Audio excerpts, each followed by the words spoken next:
Hello and welcome to the latest episode of the Talking Tradesman.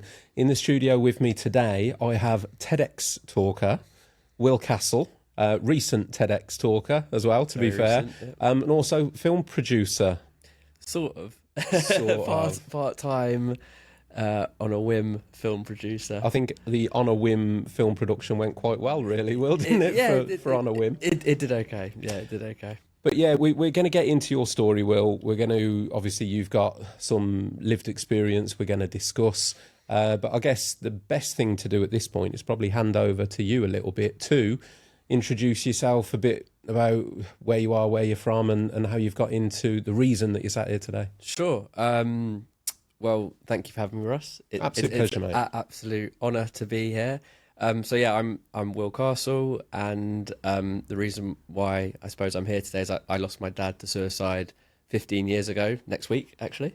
Oh, wow. So and I didn't talk about it for 10 years, and that massively impacted my mental health and the way that I carried myself. And 5 years ago, I discovered talking was the best type of therapy, and here I am today.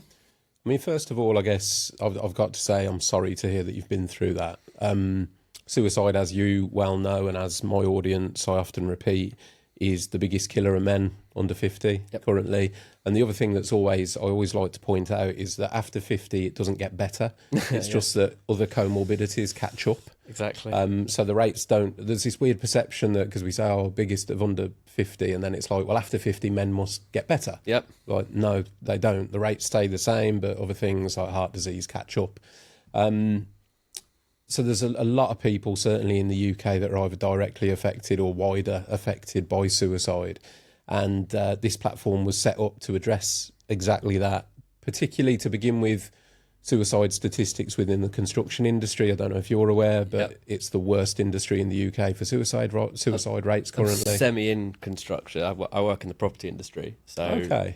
So I hear stories and meet all types of people as well. So I'm very aware that construction has been hit the hardest, I suppose, because you're sort of stereotypical person in construction as an alpha male who, what people think, don't like to talk. But essentially, what you're doing shows that they really, really do. That's what we're trying to book the trend, mate. There's a lot of work to do.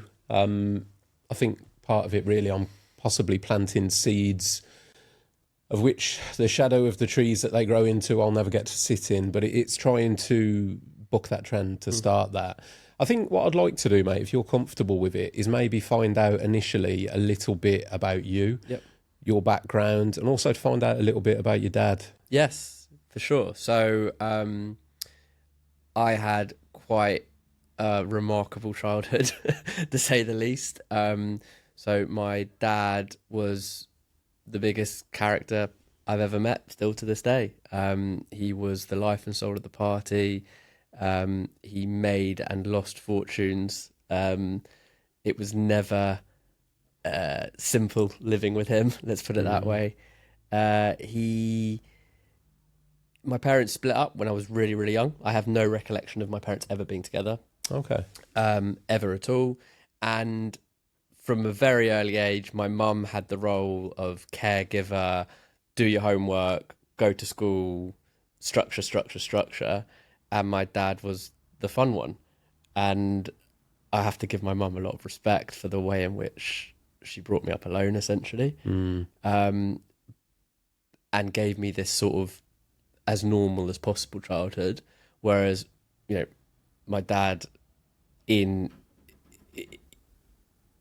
from the optics was a multi-millionaire.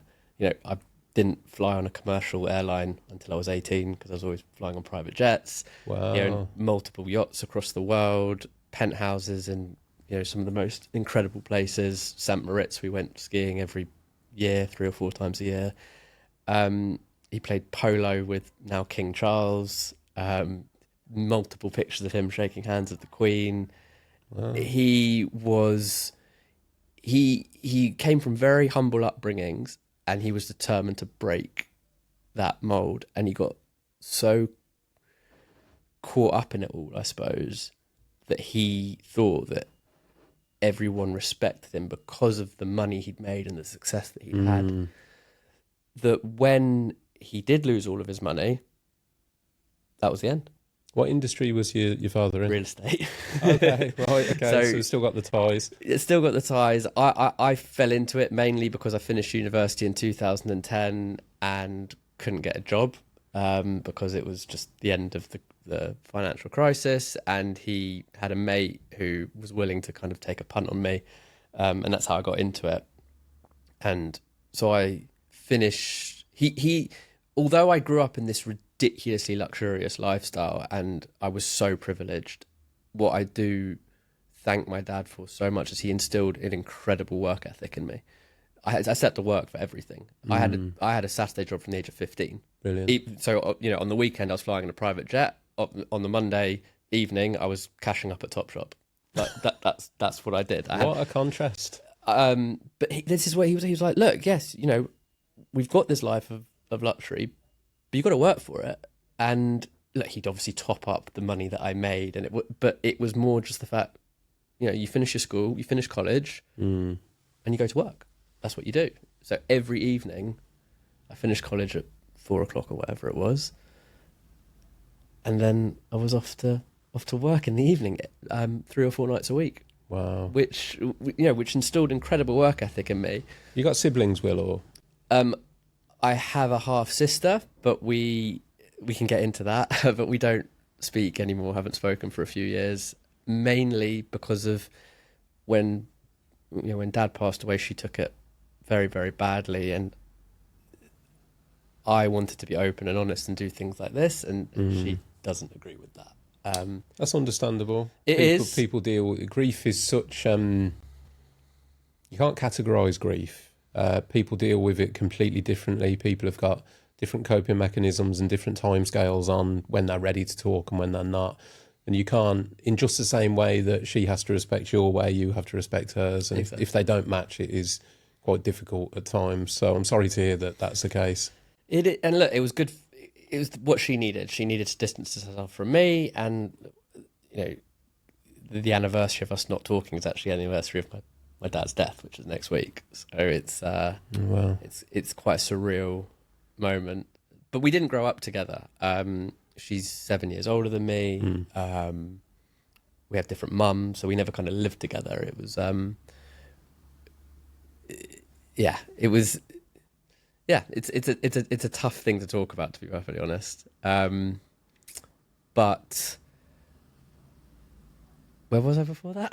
No, it's fine, mate. It's easy to get lost, isn't it? So we were talking about, obviously, your father and the circumstances, the work I guess. ethic. Yeah. So, I remember what I was going to say now. So he put me through university, paid for my university, and then come the end of my 3 years in June, he was like, right, job time now.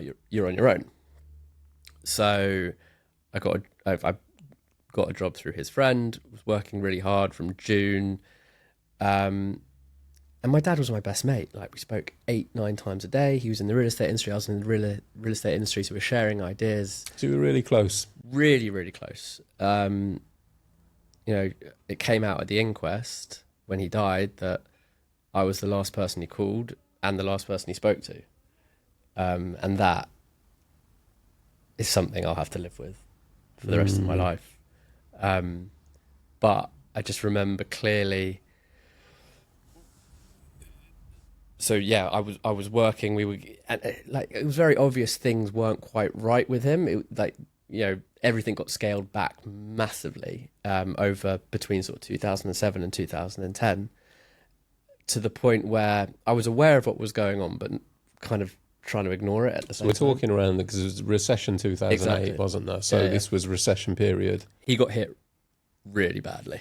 Things were obviously getting scaled back. And then I got a call from just a normal day. I spoke to him in the morning. It was all great, all fine. And then I got a call. I tried to speak to him a couple of times during that day and couldn't get hold of him, but whatever, I didn't really think anything. And then I got a call from his friend at like 4:30. I was out for a dinner with some mates, actually. early dinner. And he was like, have you spoken to your dad today? And I said, well, yeah, this morning, but I haven't spoken to him since. Why? Is everything all right? He said, well, no, he's just got made bankrupt. And I was like, okay, things could get a bit hairy now. And I wasn't shocked. Like, I knew it was potentially coming. And then, yeah, went out looking for him, couldn't get hold of him on the phone. And then, weird coincidence, so I knew the car park where he parked his car, and it was around the corner from where I was. So I went to the car park. There was a guy looking after his car, so I said, can I have the keys just to see if there's any clues? I need to charge my phone. So I got in the car. There was his gym bag, his golf stuff, all of that sort of stuff. And I was like, well, where could he be? So I was sat in the car, charging my phone, and on the radio it comes on, the central line's down because someone has jumped in front of a train at Bond Street. And I was outside Bond Street station.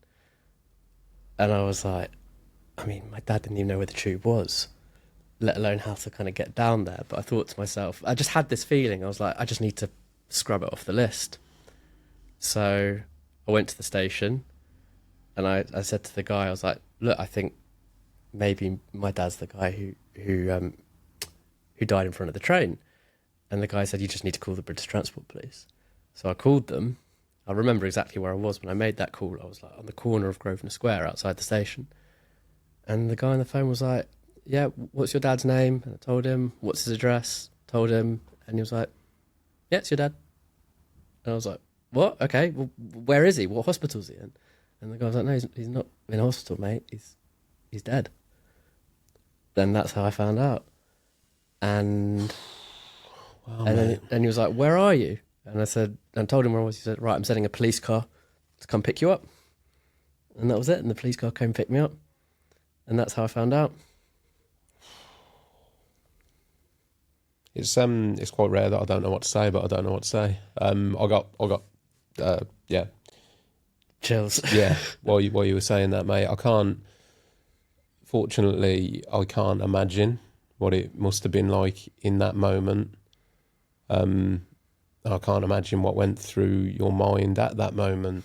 So I guess I'll ask you, like, what did go through your mind at that moment? I think at first so I didn't talk, as I said before, I didn't talk about it for 10 years. And the reason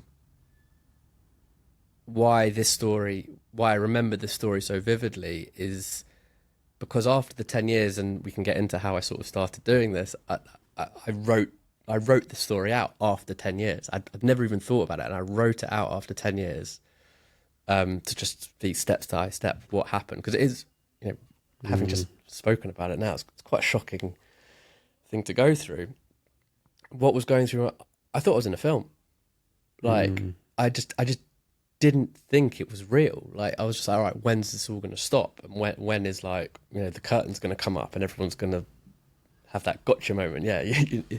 But it's not. And, like, it being I didn't comprehend it probably for several years, what had actually happened and what I've been through. Because it's one thing,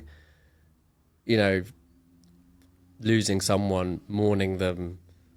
I've lost grandparents to disease, and I've lost an aunt to cancer and things like that. But to lose someone like that and to find out the way that I found out, I don't think I've still quite come to terms with it, to be honest, even 15 years later. I think the thing is, Will, the inevitability on life is that we will all experience loss. Yeah. If you are fortunate enough to live a long life, you're going to experience loss. It's one of the inevitabilities. And I think somewhere within us, we're kind of wired to understand and accept that. Like, we all know that life is finite. So that only ever comes to one ending. But when it's an unnatural and, I guess, chosen by that person at that time, it just is different. Yep. For all of their friends, family and loved ones to process. And I can imagine all of the things that you must have felt, but obviously I've not been through that personally. But one of the reasons I wanted to speak to you today, mate, and the power in these kind of conversations is that, one, suicide is this huge taboo subject that does not, the word gets makes people, you can almost, if you say the word, you can see physically people almost, tense and move backwards. But it's a subject that is affecting so many people year on year on year. And it's people like you that come out and talk about the realities of it that are really going to do some good.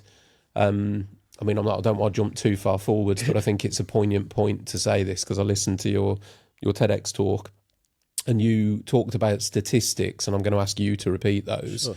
Statistics around suicide rates for people that have experienced suicide in their close proximity. Yeah, so what my talk focused on very much so is we talk a lot about suicide prevention and how we prevent people taking their own life.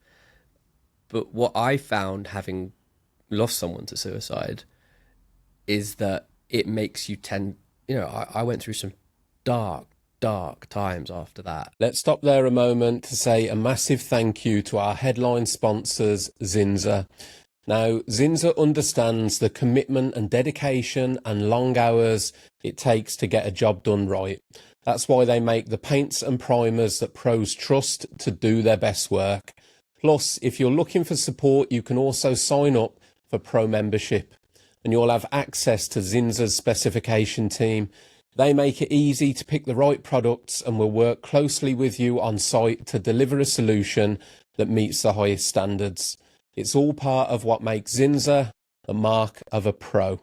A big thank you to Zinza for continuing to support the Talking Tradesman podcast and helping us spread mental health awareness throughout construction and beyond. Now let's get back to the episode.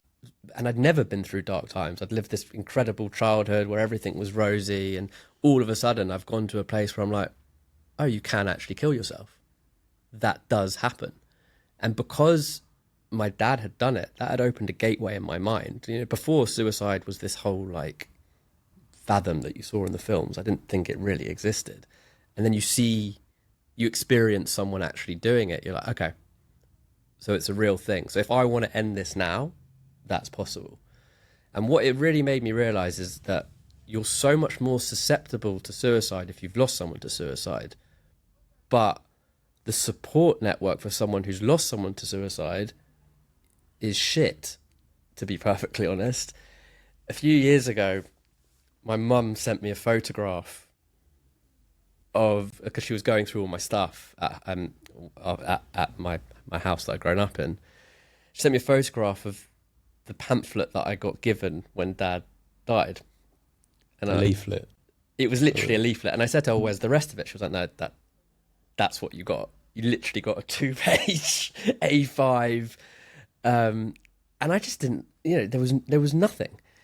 And still to this day, there's 4 or 5 charities that specialise in suicide bereavement support. But you've just said it there, though, Will. Charities.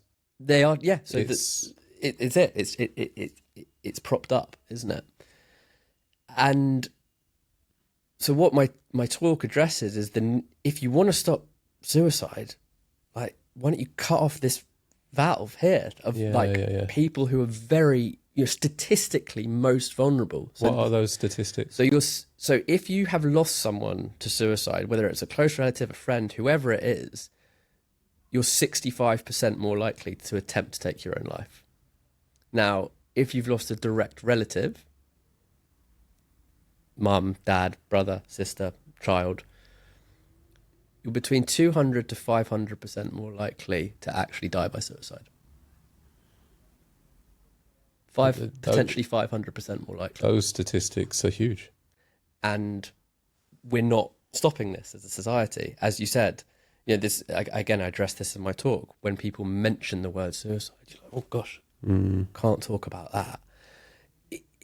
Even slightly to the point where, I was going through the TED process and wanting to deliver my message. And they all dealt, the curators and everyone, they dealt with it very well. But as soon as I auditioned, there was almost instantly, oof, we've got to deal with this really, really carefully. What you're talking about is a very sensitive subject matter. And in my head, I'm like, yeah, it's sensitive, but does that mean I need to be censored? Because I felt, I called my wife after the interview and I was like, they're not going to choose me. because they just don't want to have to deal with all the mess that could potentially come with it. They did choose me, but there was definitely, they were like, oh, we've got to put a warning on your talk. We've got to make sure that you're after lunch so people can leave if they want to leave. And I get why people do all of this, and I respect it and I appreciate it. But there's a sense of frustration coming from me, who has to live with this every day. And why is it a taboo subject? Why are we scared about potentially upsetting people? This is a real thing, right? I think it's one of the general problems in society, though, Will, is this sort of optic that we have to keep everyone happy at all times. Yeah. We don't. Yeah. Emotions, we're meant to have emotions. So yes, it is an upsetting subject, and yes, it will be upsetting for certain people. But at times, actually, you need to be it needs to be upsetting, because can you imagine if it was normal? Yeah, it would. So the fact that it's upsetting to me is a good thing, but we learn from that. Exactly. And we can take the information, because to me, to use the analogy of a car crash, if you were to have a car crash with a full car and somebody were to die in that car crash and everybody else was saved by airbags, the death in this instance would be the suicide. From what you're explaining, there are no airbags for the passengers. Nope. Everybody around them, the close people around them, I mean, it's almost laughable, but to go, well, you've lost your father to suicide, here's a leaflet, Yeah. off you go. I mean, that's fucking horrific. I went off the rails, like, big time. Well, let's pull it back a little bit and get maybe into that and talk about the direct aftermath and how that played out for you and how you then did go off the rails or react. So there was a big look. He was a fairly big name. He died on Wednesday. I took the day off work on Thursday. Went back to work on Friday. You took one day off? I took one day off because I would. That's how Dad taught me. I was a man and I had to continue to do the things. I couldn't cry. I had to just dust myself off and crack on. So I went into work on Friday. Obviously, everyone was treading around eggshells on me. And then I left work on Friday, and at the time, the Evening Standard was a printed newspaper. Went to Bond Street Station to go home because my office was there, so I had to do that. You had to go through the station that your father took his own life. Actually, it was only until about 6 months ago I stopped. I've been doing it forever. That's where my office has been forever. On the platform, that's how I get home. The same platform. Right, yeah. But anyway, so I left work, went to the train station, picked up the Evening Standard. Who's on the front page? My old man. Prince Charles' friend dies from jumping in front of a train. And at which point I'm looking around and I look quite similar to my dad. And I'm like, fuck, I'm going to get recognised. Like that's just the paranoia that jumped into my head. So I was like, I can't get on the train. So I walked off, bought a balaclava, sat on the train with a balaclava thinking, I just don't want to get recognised. I don't want to get recognised. So I'm wearing this mask going home. So I get home, and then that weekend is just obviously a complete blowout on drink, drugs, whatever. Then his funeral's the next week. And 2,000-3,000 people come to his funeral. Everyone, greeting me as they walk in, kissing, hugging. So sorry. And I'm like, blank. I don't want to give anything away to anyone. And I'm just like, yeah, pretending everything's fine. Get up and read this eulogy. Didn't cry. In fact, I was cracking jokes. And then afterwards, people would say, how was the funeral? How do you feel? And I was like, it was great. It's fine. Didn't cry. That was the first thing I said to people. I didn't cry because it had been installed so heavily in me that men just didn't cry. The mark of being a man. The mark of being a man. And then I had to kind of deal with the financial mess. It was going to be, that was one of my questions, was going to be, did that then cascade, that you'd lived this exceptional life, as you said yourself, with your father going bankrupt and taking his own life, did that then completely... Mate, fucking hell. So he,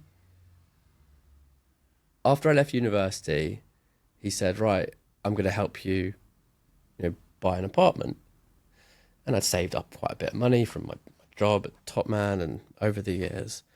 And he said, right, well, you haven't got a good enough salary to get a mortgage. Why don't you just give me all of your money and then you can rent one of my places and like, we'll call that your deposit and like, I'll be your mortgage. I was like, yeah, great. Little did I know, it wasn't my flat at all. It was the bank's flat. So I get a call from his lawyer a few weeks later being like, yeah, you know that flat that you think you own? You don't own it. And you're going to have to leave soon. And you know all those documents you signed with your dad? That's put you in quite a bit of debt. So you might want to sort that out. Oh, shit. So he had royally done me over, basically.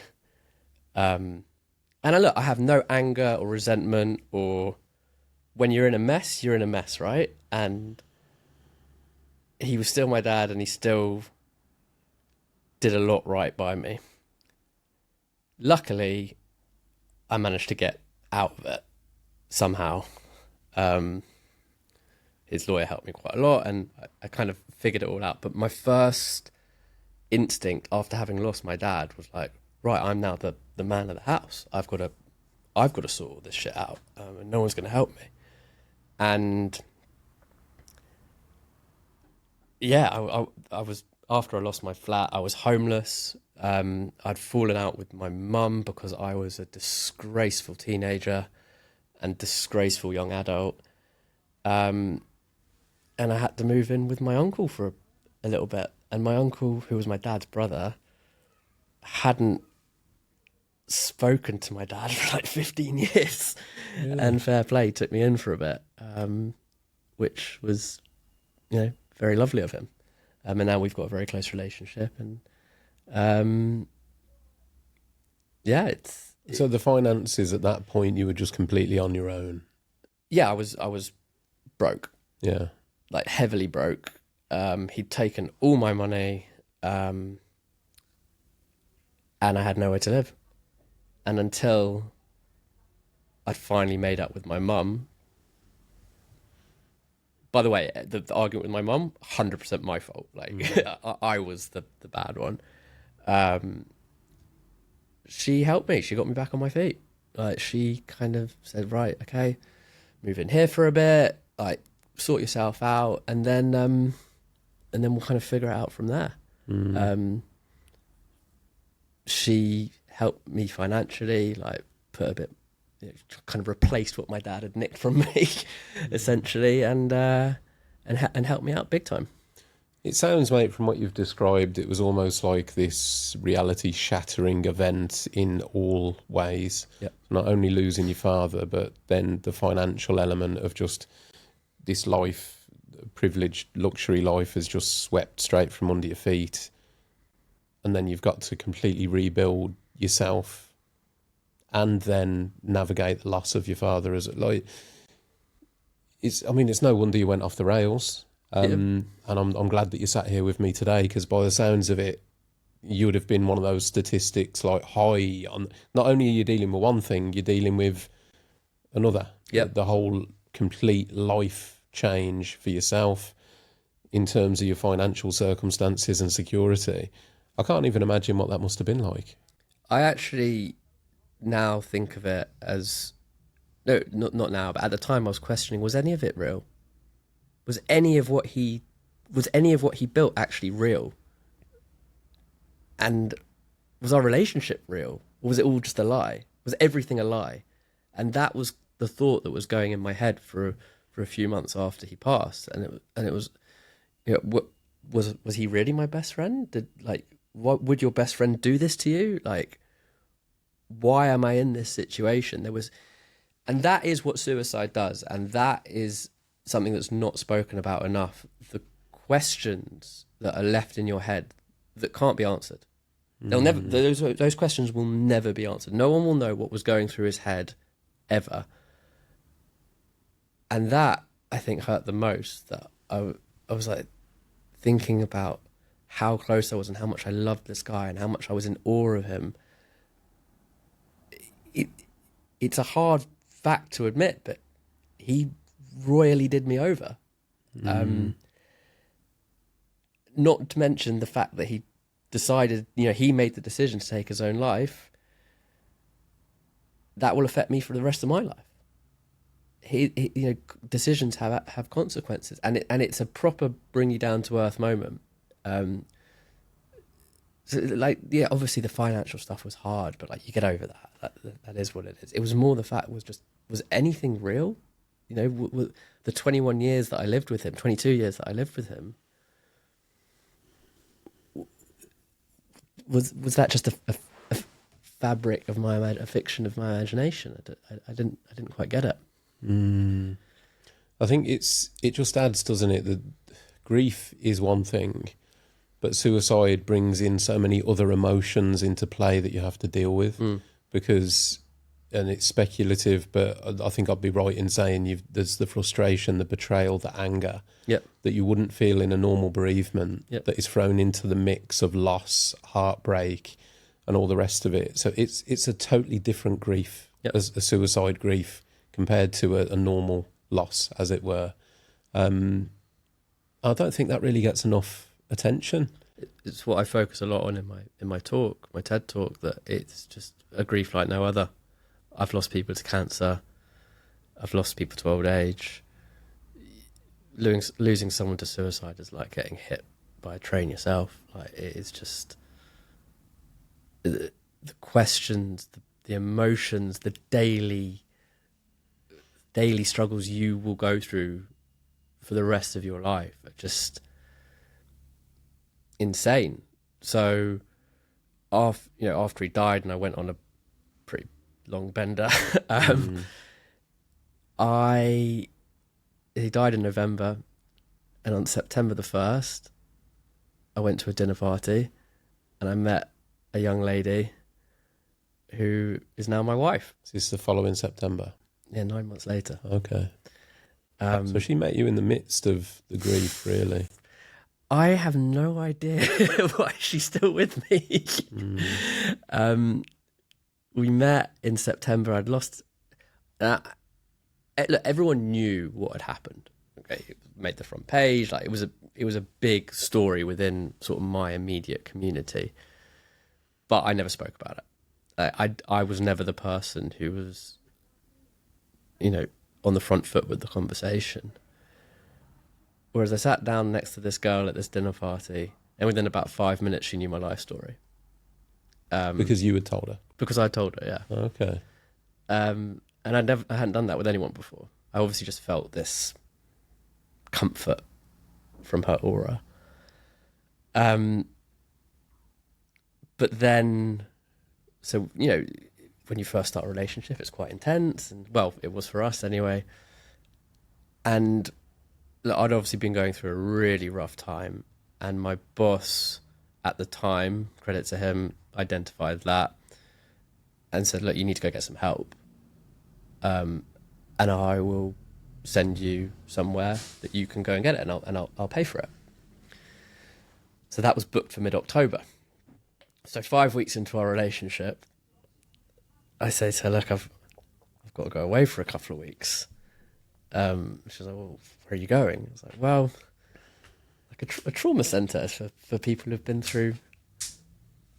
And she was like, okay, fine. So off I went, and then came back. But she had to deal with a guy who was, extra baggage is an understatement. I was carrying so much trauma with me. She got me through it. She was my crutch, I think. And I, say this with absolute authority, I do not know what would happen had I not met her. I really don't know what would have happened. I just, my mum said to me she thought I was going to die. She thought that was it. So I do owe my wife the depth of gratitude, I think. And that's a beautiful thing that you found that person. But yeah. You said earlier in the conversation that you didn't talk about it for 10 years. Yep. How did that play out? And what was the turning point? Why did you decide to start talking about it? And there's talking about it, Will, and then there's doing TEDx talks. Yeah. There's a real sort of like polarization to that, locking it away to opening up. So after I met her, and life was great again. There was no need to talk about it. We went through everything you go through as a young couple, and got engaged. We bought our first property together. We grew together in our careers, and we had our first child. We got married. We had our first child, and then, as a lot of stories start, it was lockdown. as most stories start on podcasts, it was lockdown. I'd always liked doing sort of like charity challenges type thing. So actually, after Dad died, we were planning on climbing Kilimanjaro together. We'd booked it. So I went without him 6 months after he died, and raised a lot of money for charity, ran a couple of marathons. And then, this is a genuinely true story. No one believes it, but it is genuinely true. I'd always just wanted to grow a moustache. Like, just wanted to see what it'd look like, because I've got decent facial hair. And I wanted to get the whole Salvador Dali twists. And so it was lockdown. I said, Simone, my wife, I said to her, like, I could do November. That could be quite a cool challenge. And she was like, no, you'll look like a tit. Like, no, you're not doing that. And I genuinely didn't even know what Movember really was. So then I did a bit of, I looked on their website, and I was like, look, it's a mental health charity, and it's coincidentally the 10-year anniversary that Dad died by suicide. So maybe I can do a little thing around suicide and mental health and moustaches. And she was like, oh, okay, only because it's locked down. So then I'll let you grow a moustache because it's locked because down. it's locked down. No one's going to see you. And then on the 1st of November, I had about 12 Instagram followers at the time. On the 1st of November 2020, I put out this post just being like, oh, by the way, I'm raising money for Movember because suicide is the biggest killer of men, and I lost my dad to suicide. Like, very unemotional, very nonchalant post. First day I raised like £1,000 just from like setting £100 target. I thought people were gonna, I didn't really expect anything of it. And my wife works in social media. She said to me, she was like, okay, maybe I underestimated it. This could be quite powerful. Then I started sharing, there's a lot of newspaper articles, and I started sharing some of the newspaper articles and started talking about my dad on social media and started doing all that type of stuff. And it started getting a lot of traction. And then at the beginning of our chat, I told you the story, and I wrote that story out. And on the 17th of November, which is Dad's anniversary, I published that story. And in one day, I raised like 3 or 4 grand from people reading the story. And I was like, wow, okay, this is pretty cool. And by the end of the month, I was the top fundraiser in the UK for November. Amazing. And I'm ultra proud of that. I've got a big plaque on my wall in my office at home. How much did you raise? £16,257. Wow. And the only reason I know that is because it's on the flag. And I was the top individual fundraiser in the UK that year. So Movember reached out to me and said, would you like to become an ambassador? Would you like to share your story, do talks for people and help raise money? And I was really reluctant at first, but they were like, I think you'll be great. And then, well, you know what it's like. You've done a podcast with hundreds of people now. Once you've broken that sort of barrier, it becomes easier. And after my first talk, I kind of got the bug a little bit.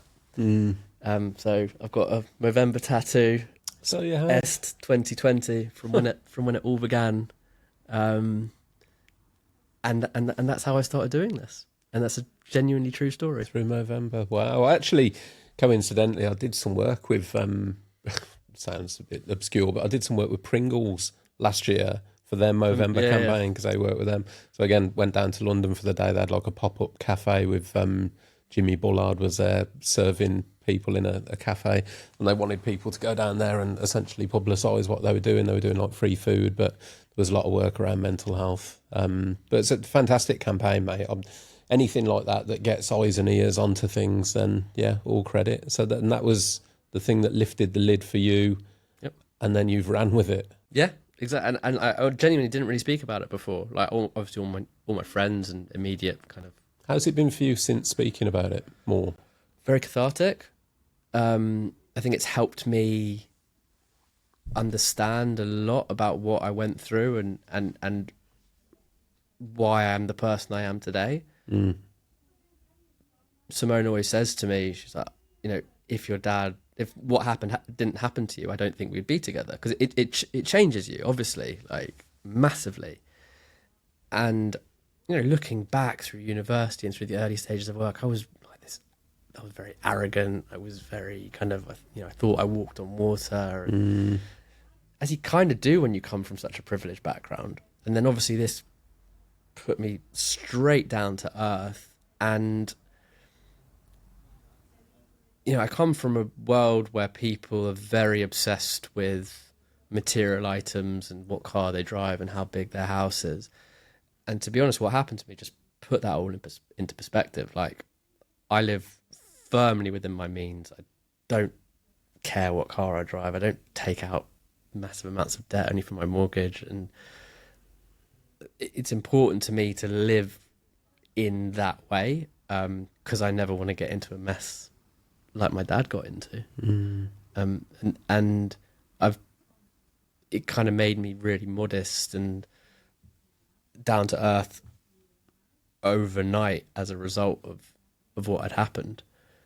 Can only be life changing, to be honest with Yeah. The perspective that you give is such an important one.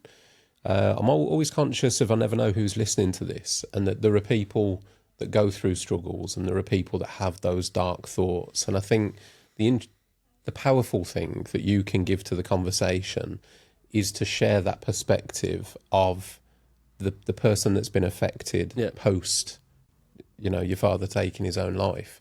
Because I know it's something that you can never do, to go back and obviously speak to your father before he did that.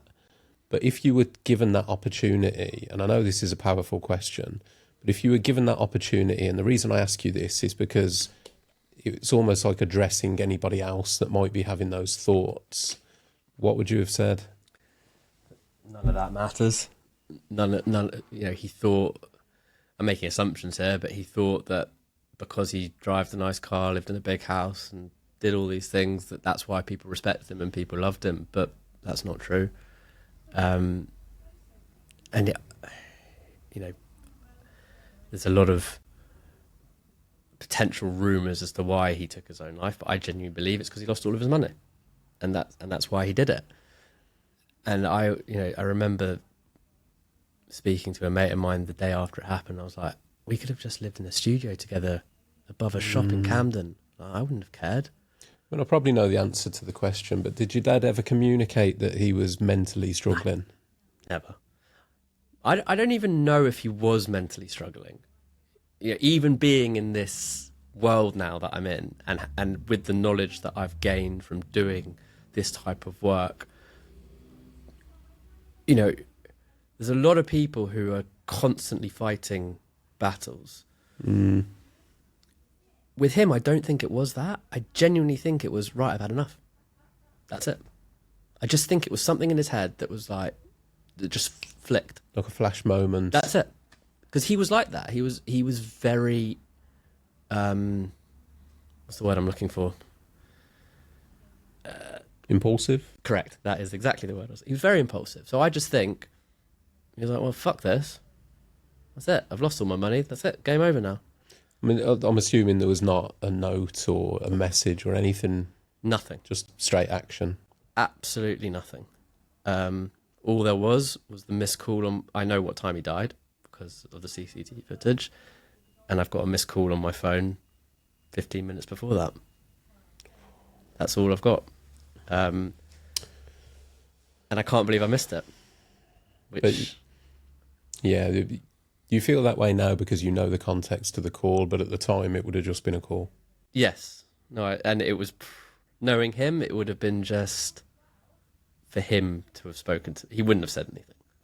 Once he'd made his mind up, like that was it with anything. So I don't hold myself responsible, and I don't think, oh shit, what if I picked up that call? Because to be honest, I don't think the outcome would have been any different had I picked up that call or not.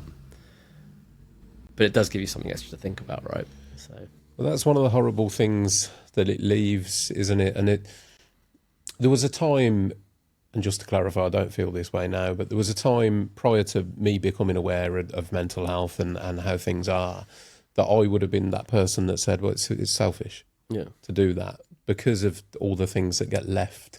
But after speaking to so many people now on the subject and having spoken to a lot of people that have either got to that point or made attempts to take their own life, it's not selfishness, it's resolution, desperation. And they truly believe at that point that it's not selfish, it's actually selfless to do that because everyone's better off if they're not there. And I can imagine that obviously your father would have been at that stage. But what I would say, and again, the power in your story for anyone listening, is to illustrate what it does leave behind for the loved one, that you can say all these things, these unanswered questions and thoughts that you're left with. Hopefully getting that out there will just connect with somebody to just make that connection of, well, actually, maybe my son or my daughter or my friend or my husband, wife, whatever, might not be better off. Maybe they will be left with these unanswered questions and thoughts. for anyone listening, if you are thinking about it, I can promise you 1,000,000,000% your loved ones are not better off without you. No matter what you're like, no matter what you're going through, no matter what you're putting them through, there's always a way. Suicide is a permanent solution to a temporary problem. The problems can always get fixed. But if you take your own life, they can't. And that's the end. And I wish my dad knew that at the time, because then it wouldn't have, what happened wouldn't have happened, hopefully. But yeah, it left an absolute mess, basically. Coming from you though, Will, it's a powerful statement, and bizarrely, I always look for I think it's studying like philosophy and stoicism, but I always look for the purpose in trauma, and not that you can be the wrong thing to say to put a positive twist on it, but to take positivity out of your own trauma and situation is the fact that having that life experience now has put you on a path where you're doing everything that you're doing and doing the like. Sitting down with me today, you don't know who's going to listen to this or when. You know, the TEDx talks, and I want to talk about the film as well. We're going to get onto that. But the beauty in that is through your trauma, you could actually go on to help or save multiple people through the work that you're doing that you would never have done were you not put through that. Can I be honest with you, Russ? Everyone says that to me, and I'm very honoured that people think of me that way, and I'm very honoured that I am helping people. Well, I hope I'm helping people, but it helps me just as much as it helps everyone else, right? I found solace and catharticism in doing what I do. The work that I do helps me. It's given me quite a lot of closure, immense amounts of closure, actually, because what I was saying before, how it all felt like a bit of a film. I think once I started doing this work, it kind of drew the curtain on the film, and now it feels a lot more real. And this work is healing. It really is. It's given me closure. It's given me strength to actually deal with what I went through and look back on it with clear eyes and understand the decisions that I made at the time and what I was going through. And it's given me the strength to get through adult life now, because I was a child when it happened, essentially. But that's okay though, Will, because I'm great. So the words being selfish, everyone thinks is a negative thing. It's not, right? There is such a thing as positive selfishness, and I can divert that back. There's one of the old Buddhist philosophies or key points that they live by is that happiness is found in service to others. So you find happiness in service to others, but what are you actually trying to achieve? Are you trying to serve others, or are you trying to make yourself happy? There's a selfishness to it. I serve others because I'm trying to find happiness within myself. Yeah. But does that make me bad for being selfish because I want my own happiness? No. No, of course not. If I can find happiness through serving others and that then services my need to be happy, that's a positive. It's a net positive for everyone. I'm happy and you are. So the same for yourself. It's, yes, it might be therapy. Yes, it might be healing for you to do it, but that doesn't take away the positivity that you're putting out there, Will. It's okay to be selfish in that respect. And I sit here having the same conversation, and I dawned on this. I reflect a lot. When I first started volunteering at Samaritans, that was what everyone would say. What a selfless thing to do. No, it wasn't selfless. I took something away from that. Every time I walked out of the branch that I was volunteering, after a good shift, feeling that I'd done some good, I'd walk out lifted. Yes. Yeah. So it wasn't selfless. I was doing it because of how it made me feel. And I'm open about that.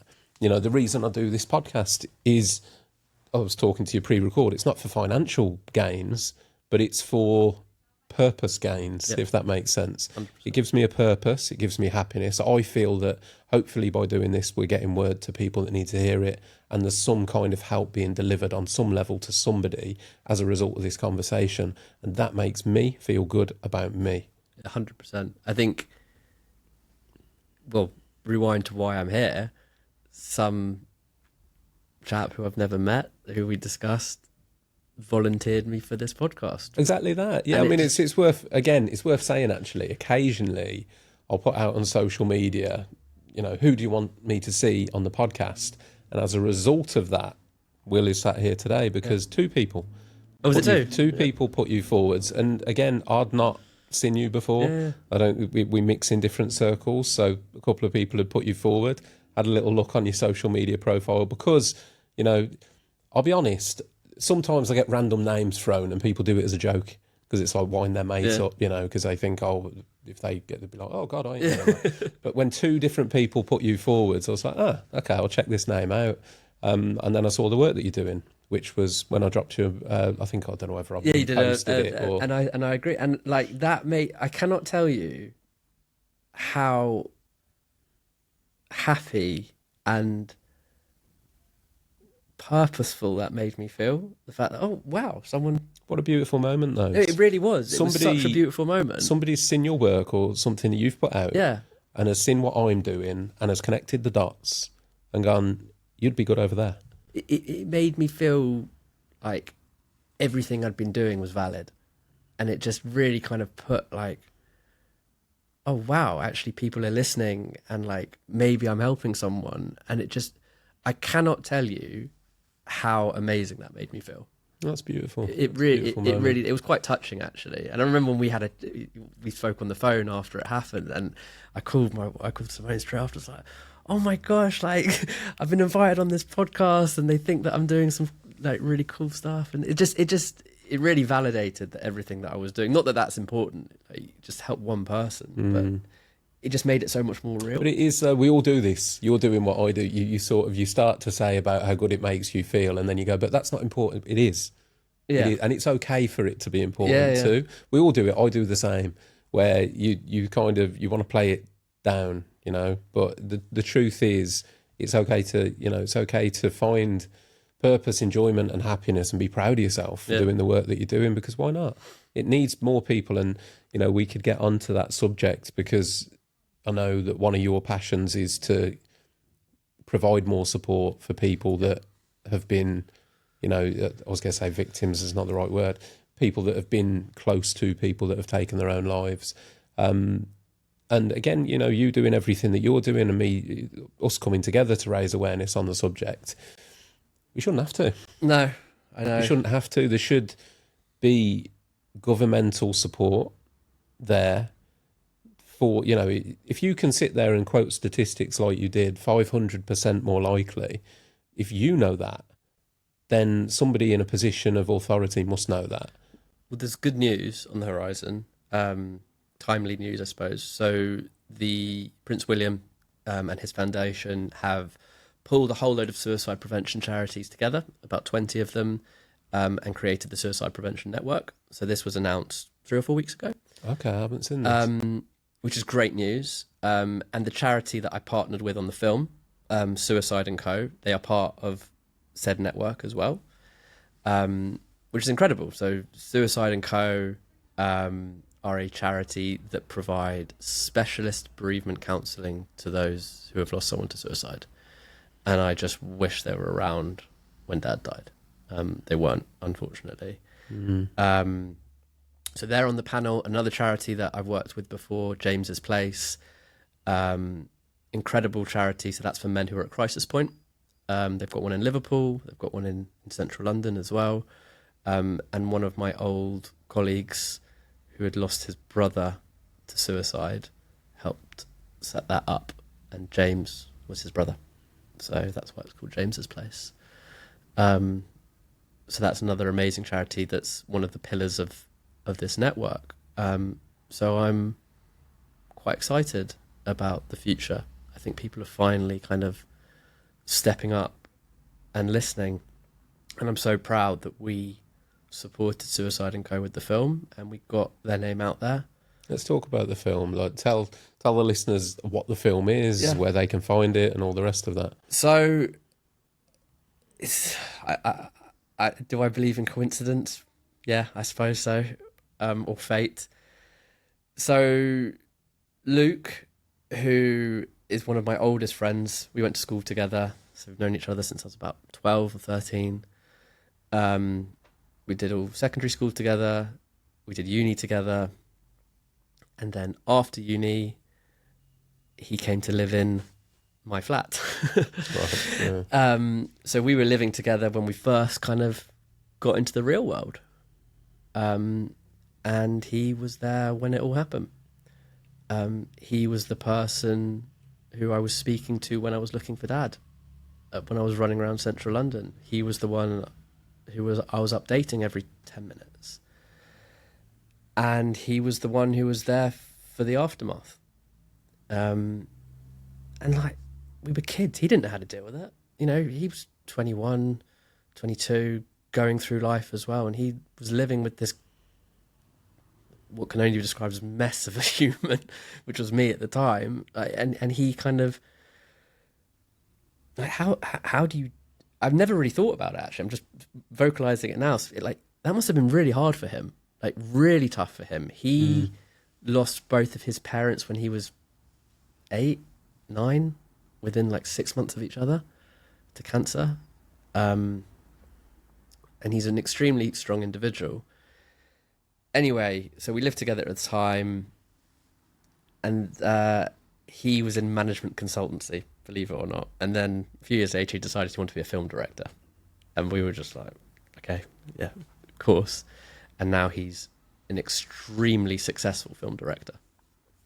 So anyway, he produced a film about childhood bereavement, based on his experience.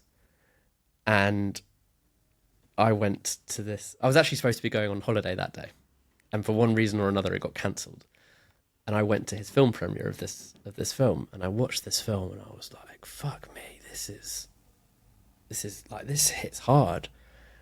And as I do, I come up with really crazy ideas, and I was like, "I want to make a film about suicide." I've still got the text on my phone, so I texted him after the premiere, and I said, "I was thinking, can we do a film about suicide?" And he just replied saying, "Yeah, let's do it." And that was it. Some of the best plans come together that way, mate, and I love that. But like, how mad is it that he was the one who lived with me at the time? Like, he was the guy who experienced it all, right? And he became a film director, and It's just weirdly coincidental. So we came up with this crazy idea, and he pulled the team together. He pulled a team of a couple of writers, and we went through the process. So we wanted to make it real. And at first, I wanted to, I'd written that story. I wanted to make the film. I essentially wanted to dramatize the story of me trying to find Dad, because I thought that would be really powerful, in the sense that, people hear a lot about suicide, but to actually experience what someone's going through on that day, I thought would be really, really powerful. And then I thought, no, that's just my story. I don't want to tell my story. I want to tell the story of the 36,000 people a year who lose someone to suicide. So I wanted to make it a lot more generic. So we did focus groups of people who had lost someone to suicide. And in my head, I was thinking, it's going to be hard to recruit people for this. People aren't going to want to talk. It was the easiest thing in the world. Like, I think we had 80 people volunteer in the space of a day.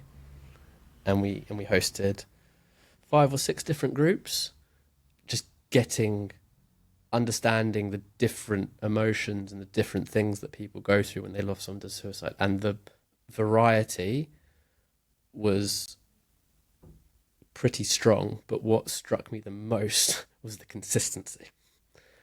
How there were so many similarities in everyone's stories. So based on these focus groups, we managed to write a narrative that I felt told everyone's story very, very well. And then we put it back to the focus groups, and everyone agreed, which made me think, right, this is going to be powerful now. And then it was kind of over to Luke, who is just the most talented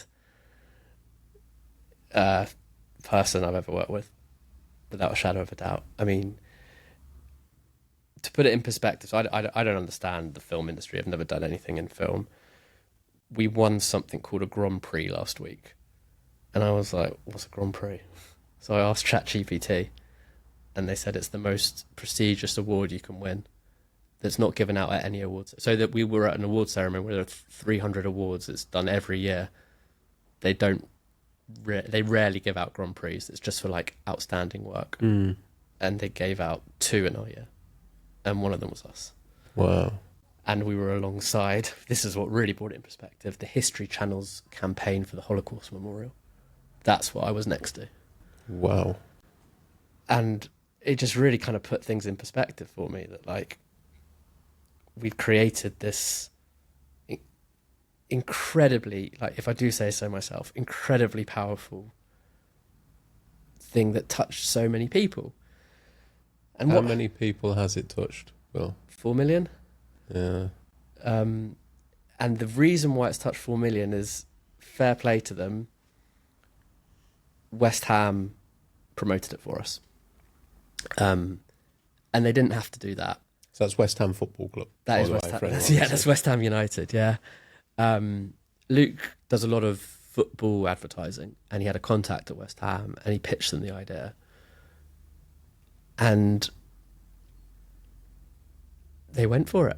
I remember going into this room with all of these like important people at West Ham and showing them this film, and they were like, we need to get this shown by as many people as possible. It's the perfect demographic. Yes. It's the perfect demographic. I know recently as well, there was a film, I think it was Norwich City. Norwich, yeah, a few years before us, and Brighton have done one quite recently. Yeah, and they always hit because it is the right demographic. Yeah.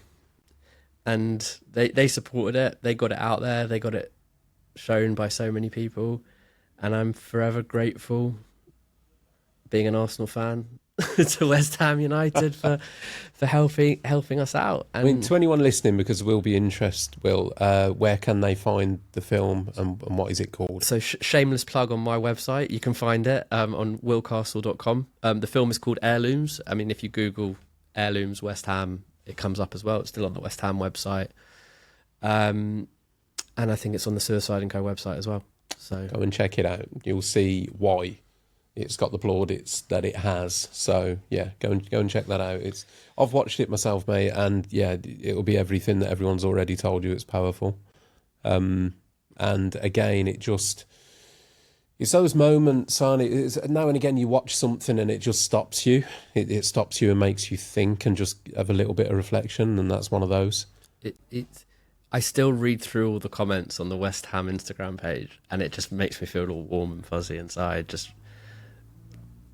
no one knows it was me who came up with this idea. And I'm just reading people say, this helped me so much. It hit hard.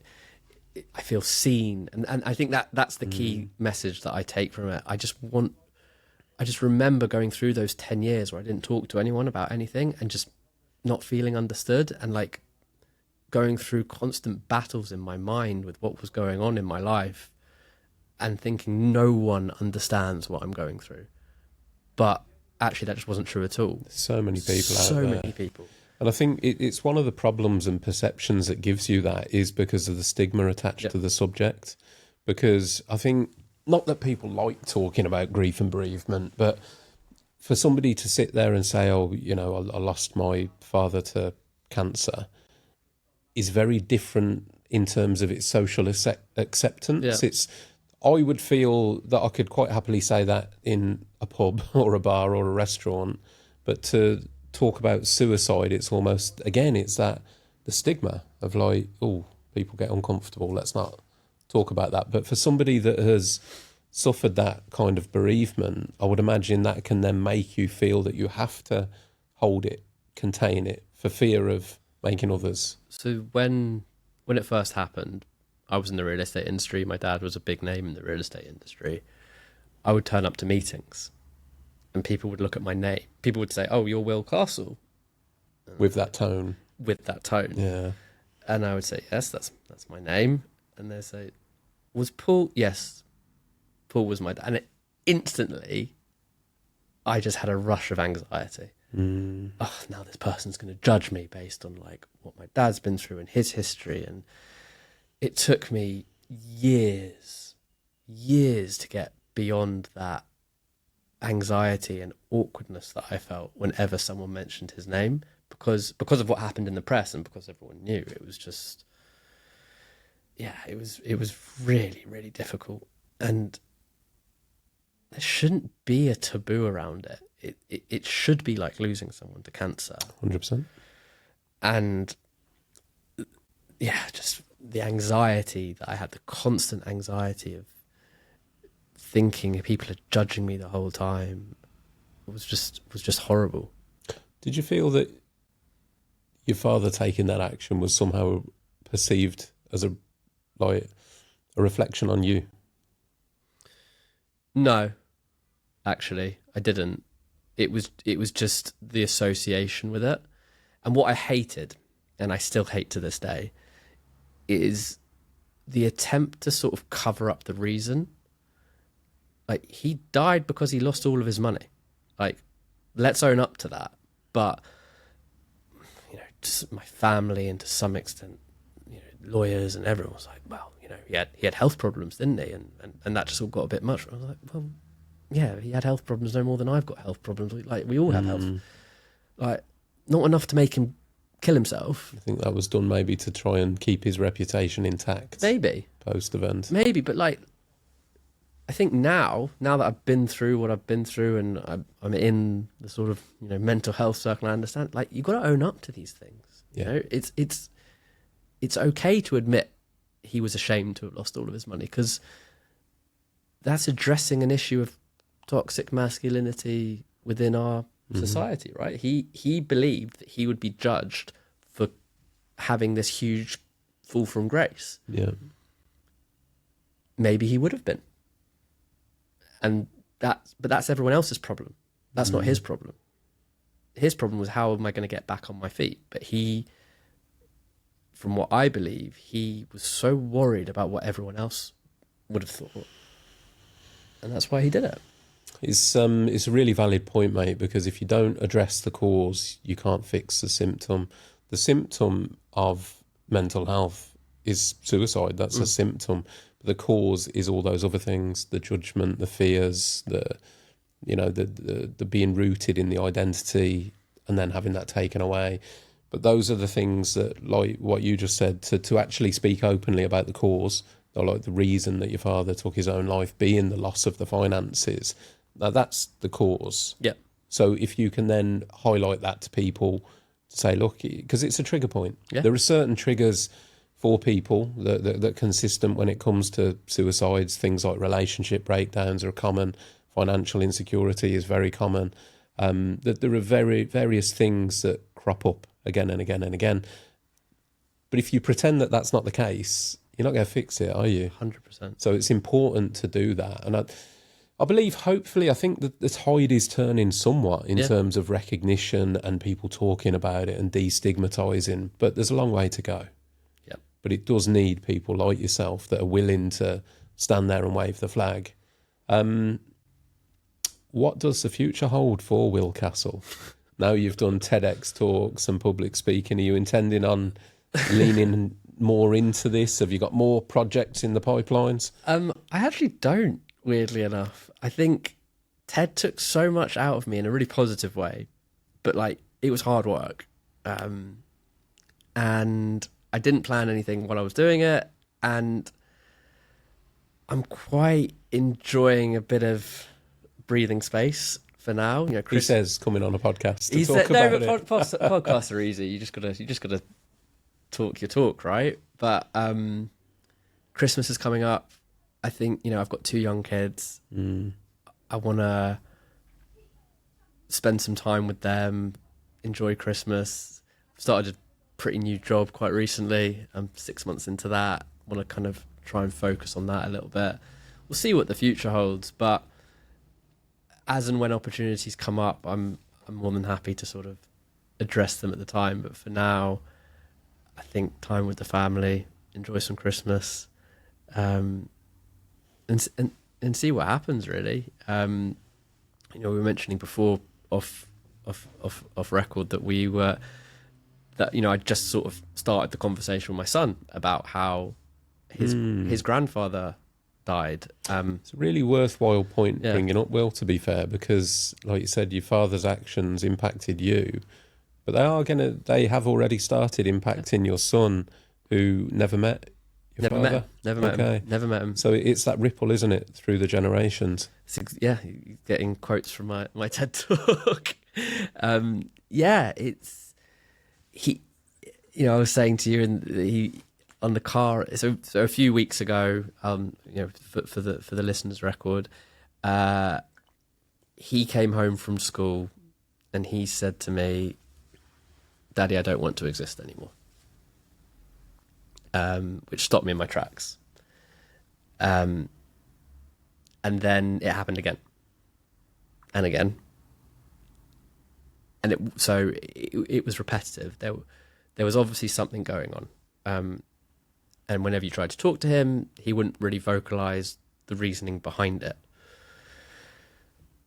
So my wife said to me, maybe this is the time you tell him how his grandpa died. So, I didn't really have the bollocks to do it, but I kind of found them from somewhere. And I said to him, look, you say you don't want to exist anymore. My daddy didn't want to exist anymore. And he died on purpose. Is that what you really want? And he looked at me in shock, absolute shock. He was like, no, I don't want to die on purpose. And I was like, okay, but you saying you don't want to exist anymore, that's what that means. And he was like, no, I'm just sad. That's not what I mean. And it kind of opened the door for him to express himself and why he was feeling the way he was feeling, and we came to a resolution. And he now knows there's no deep secret in our family anymore. He understands how his grandpa died, and he talks about it. It's not like some taboo subject that is not spoken about in our family. And for me, and the whole crux of my TED talk was about breaking this vicious cycle of stigma, embarrassment, and taboo. And I feel that conversation went a long way to doing that. And he's 8. He comes out with all types of phraseologies. That right there, Will, is the thing that will make the difference, because the generations before, your father's generation perhaps, if that had happened in a family, it would just be swept under the carpet, not spoken about, and kept behind a locked door. And for you to introduce the reality of that to your son at his age, that is actually the kind of action that will make a difference to his generation, being able to openly talk about the subject of suicide and mental health. So actually, that potentially is the greatest work that you've done so far. I hope so. Is to bring that forwards. And if more people did the same, that's where true change can begin. Because, I sit here at 40 years old. There's a lot of conditioning that I've been through already that I've then got to try and unpack and reverse. But if you can get the younger generation to understand and talk more openly from point one, like it's so much easier to not have to fix a problem. Yeah. Do you know what I mean? Yeah, To create it correctly in the first instance. And there'll be people listening that will sort of go, oh no, you shouldn't talk to kids about things like that. But when it's appropriate, you should, because it's a reality. And the longer you hide reality, the harder it gets to introduce that reality further down the line. So my dad was adopted by my grandfather. So my maternal grandmother was my biological maternal grandmother, but my paternal grandfather, sorry, I've got that completely wrong. My dad's mum was his real mum, biological, and my dad's dad adopted him. Okay. And his real dad, not real, biological dad, walked out on him when he was really, really young, and that obviously impacted him quite hard. But it was never spoken about in our family. Mm-hmm. Never. Like, as far as my grandparents knew, I had no idea. I did know. Yeah. I don't even remember how I know, but I did know.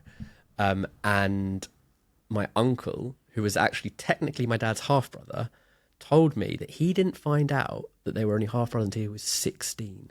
Wow. So he went through his whole life thinking that my dad was his biological brother, and he wasn't. Because divorce was such a taboo in those times. Oh, absolutely, mate. I experienced it in my family. Well, my father had, so he's got 2 sisters. He had 3 sisters, and one sadly passed away.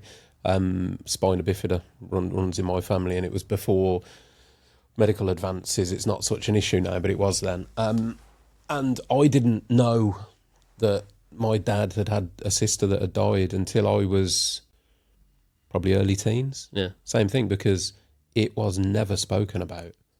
And it was actually my grandmother, so my dad's mum, that mentioned it one day to me. And I went home and I was like, who's this? Yeah.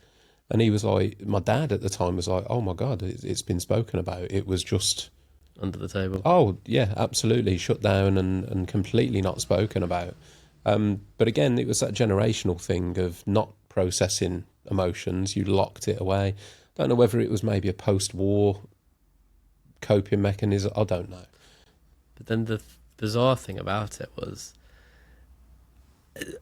there was some weird link that my mum's family had to my dad's real dad. I don't know how it was like they knew of him somehow. There was some bizarre link. Anyway, he passed away. My dad's biological dad passed away, and the message got back to me. So I told my dad. 4 weeks before he died, I had the conversation with my dad, and he took it so badly. Like, I'd never seen him like that before. Really? I'd never seen him process anything the way he'd processed this. It really hit him. His dad lived in Canada, and he was like, right, I'm going to go to Canada and go to the funeral.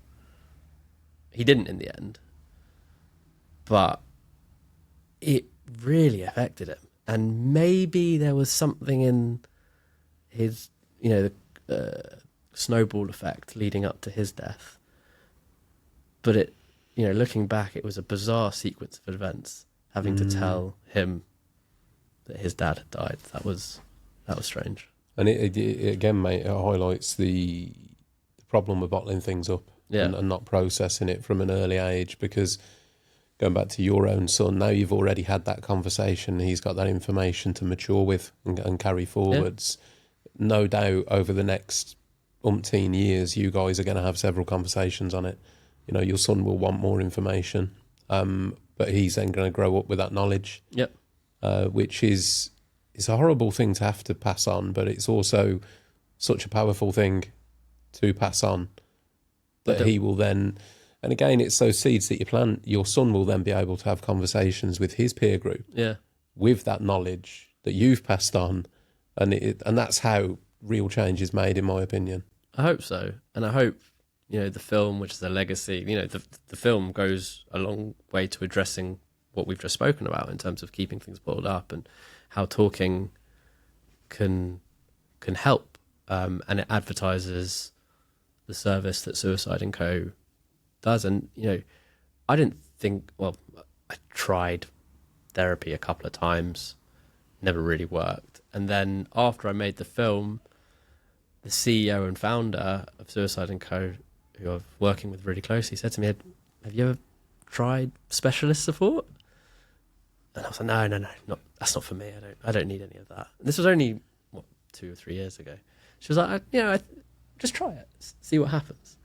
So they set me up, and it was great. It was, you know, I'd never sort of done anything like that before that had actually worked, and I felt that I got quite a lot of closure from it, quite a lot of comfort. Which was interesting from someone who hadn't done it for so long.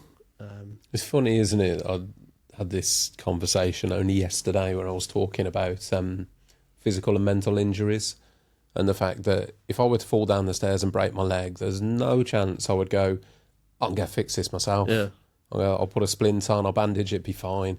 But with mental injuries or traumas, that's what we do all the time. Yeah. I've got this mental trauma and injury, I'll fix it myself, it'll go away.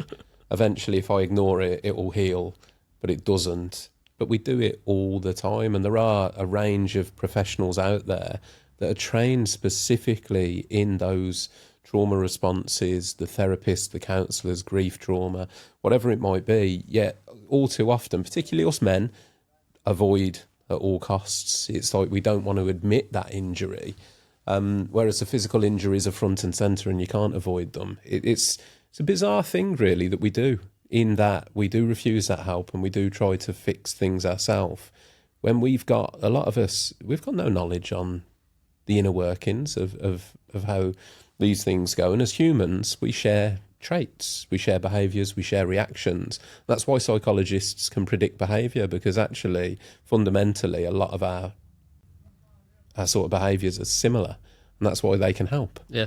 But so many of us refuse to, you know, acknowledge and accept those treatments, really. Yeah. It's something that I've been doing recently as well, that for anyone who doesn't think or doesn't, you know, feel that therapy's for them, which is completely fair enough, that's not the only treatment. What I've been doing recently is group work, which not necessarily about trauma or anything like that, more just like, it's like group life coaching, essentially. And just, you know, we were talking before off mic about how men don't talk, and I meet up with a bunch of guys weekly, monthly, and we go for a cold water swim, we eat some food, we have a sauna, we walk around in nature, and like, it's been life-changing for me. Fantastic. I have a really close group of friends that I've been friends with for 25 years, some of them longer than 25 years. And I love them to bits, and we can go to the pub and we can go for dinner, we can have a laugh and we can go on holiday and we can do all these things. But when it comes to like a real conversation with people you know that well, can be quite, especially when you're in the pub and you're trying to have fun and you're trying to let loose, it's not really quite, it's not so easy. But when surface level, isn't it? It's and it's important. It's not knocking it, because that surface level interaction is important, I believe. Like It is. socializing, and I get it. You don't want to go to something that's meant to be fun, and relaxing, and bring depth and trauma to the table. But when you're... Okay, we see each other a lot less now because we've got wives, we've got kids, we've got jobs. You know what it's like. So we see each other a lot less. So when you're right. When we do get together, it's supposed to be fun. Like, so when I go and meet up with this bunch of strangers, essentially, and we're there for a purpose, it feels very different. And I have got so much comfort from doing this. I have to say, like, it's revolutionized my way of thinking. And I've only started doing this in the past year, I'd say. So for anyone who feels that they haven't quite, something's a bit missing, I would recommend doing something similar, because it's helped me infinitely. And there's more and more, which is a beautiful thing. There's more and more of these groups that are popping up.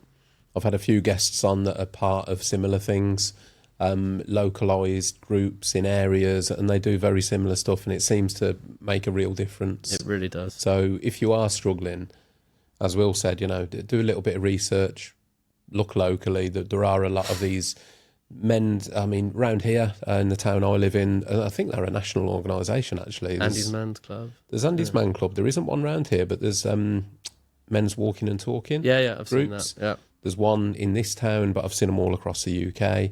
So there's a lot of these places, Andy's Man Clubs, the Walking and Talking groups. There's a lot of people that are feeling that need to get back out in nature now with the cold swims and the dips and that. And there's big power. There's a lot of research, I won't get into it, there's been, particularly again for men, side-by-side conversation is a lot easier to initiate than direct face-to-face.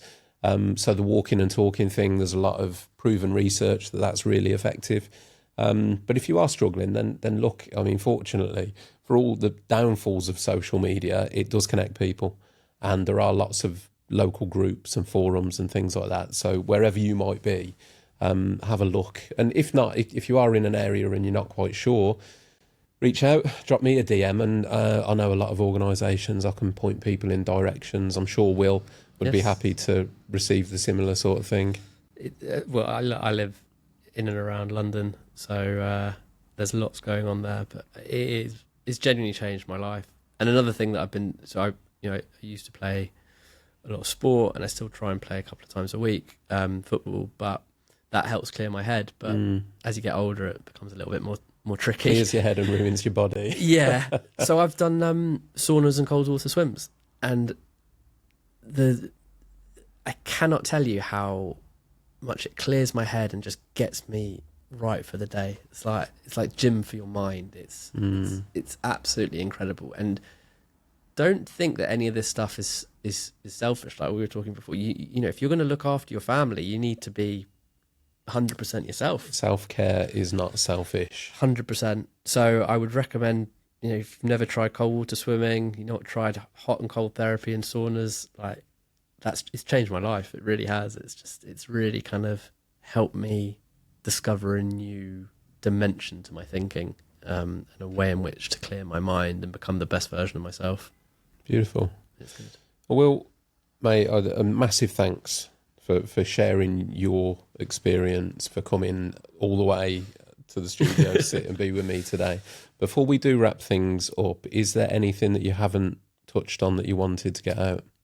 No, like we've covered it all. And fantastic. Look, you know, I mentioned before, my website's got a lot of some of the other work that I've done, my story that we spoke about. If you want to read that, that's on my website as well. And look, if my story resonates with you and you've struggled to speak to anyone else, my DMs are always open. Well, let's make sure we touch all that. So your website is www.willcastle.com. Very easy, yeah. Social media wise, where can people find you there? Will C239 is my... That's not quite as easy, is it? No. look down wherever you're watching this. There'll be an episode description. I will link your Insta. Is that Insta the best one? Yeah. I'll link Will's Instagram below. Go give him a follow. Check out the work he's doing. Although he's having a bit of downtime now, I'm sure there'll be more to come.